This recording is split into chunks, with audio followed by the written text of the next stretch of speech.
നമസ്കാരം. Liverpool എഫ്സിയുടെ premier league വിജയം ആഘോഷിച്ചുകൊണ്ടുള്ള പരേഡിനിടയിലേക്ക് car ഇടിച്ചു കയറി 4 കുട്ടികളടക്കം 47 പേർക്ക് പരിക്കേറ്റു.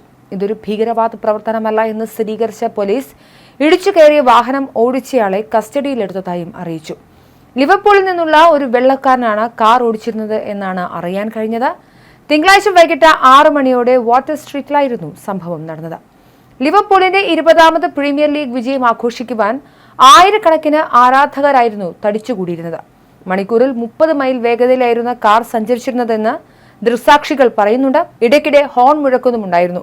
വൻ തിരക്കായിരുന്നു ആ സമയം. റോഡിൽ പെട്ടെന്ന് കാറിന്റെ വേഗത വർദ്ധിക്കുകയും അത് നടപ്പാതയിലേക്ക് കയറുകയുമായിരുന്നു. പലരെയും 1/4 കിലോമീറ്ററോളം കാർ വലിച്ചിഴിച്ചു കൊണ്ടുപോയി.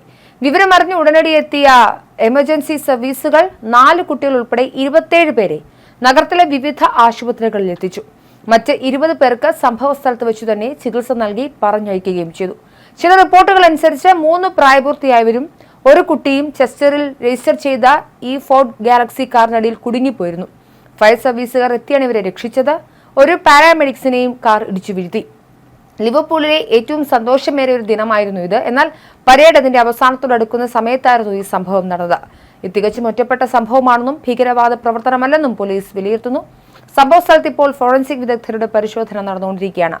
അന്വേഷണം പുരോഗമിക്കുന്നാൽ ഇതുമായി ബന്ധപ്പെട്ട് കൂടുതൽ വിവരങ്ങളൊന്നും തന്നെ പോലീസ് പുറത്തുവിട്ടിട്ടില്ല. ഇതുമായി ബന്ധപ്പെട്ട എന്തെങ്കിലും വിവരങ്ങളോ അതിന്റെ ദൃശ്യങ്ങളുണ്ടെങ്കിൽ പോലീസുമായി ബന്ധപ്പെടണമെന്നും അഭ്യർത്ഥിച്ചിട്ടുണ്ട് പോലീസ്.